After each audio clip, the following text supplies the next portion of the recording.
5 Bad Habits Experienced Drivers Pick Up.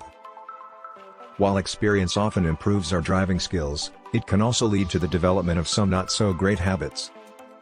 Well, here's a look at 5 bad habits experienced drivers might have picked up. According to the law, drivers are required to come to a complete stop at a stop sign and then can proceed when it's their turn. However, California drivers are known for being in a rush, hence the name of this bad habit. When doing a California stop, drivers slow down and then go through the intersection without ever completely stopping.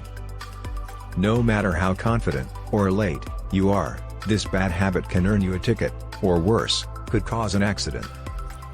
Most have responded in frustration to a driver that neglects to use their turn signals. You may think it's not a big deal and you don't need to signal every time. However, turn signals inform those around you about your intentions, which may impact their driving decisions. After many years of driving, it's common to feel confident in your abilities. While you may be able to perform these tasks while driving without issue, 1 second of looking away from the road could lead to a disastrous consequence. The more you drive, the more you may feel comfortable traveling at faster speeds.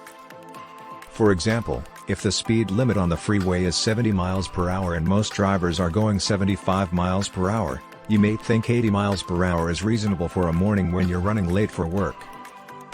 Lastly, a bad habit that some drivers pick up is tailgating. It can be uncomfortable for the person driving in the front and can lead to an accident if that person needs to come to an abrupt stop. Thanks for watching.